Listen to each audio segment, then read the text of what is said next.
Wait, this is completely out of focus. What? Let me see. It's the wrong objective lens. Oh, my bad. This is why we double check. All right. Fix now? This is blurry. Let me check the eyepieces. Dirt on the lenses. I'll clean them. There, much better. Now it's perfectly clear.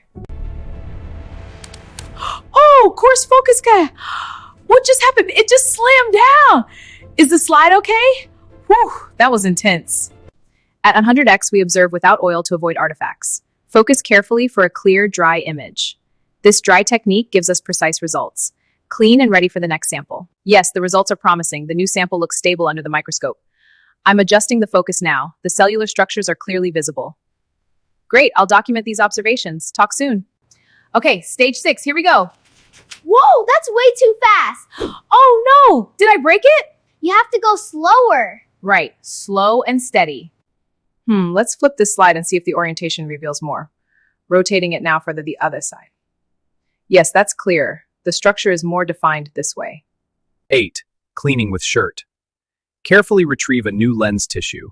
Gently wipe the lens surface in a circular motion. Inspect the lens to ensure it is clean.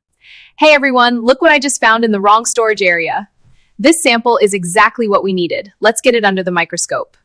Perfect, now we can get some clear results. 10 samples, and not a single label.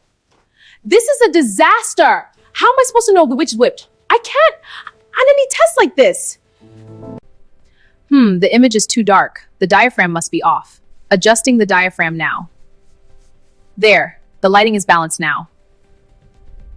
Never touch the lens with your fingers. It leaves residue. Use lens paper for a safe, clean wipe. This maintains clarity and prevents damage. Always follow this procedure for accurate results. Hi, it's critical to center the specimen in the vial. If it's off-center, it can affect their results. Let's place it correctly on the bench. Now it's centered and ready for analysis. Oil left on the stage. Again. I can't get a clear view like this. All right, let's try this again. Come on, focus. Okay, visor and mask secure. Remember, dust covers must stay on all sensitive equipment. This prevents contamination and ensures accurate results. Switching to a high objective can make your sample disappear from view. You lose context and detail, always increment gradually. This prevents wasted time and frustration. Start low, then go higher.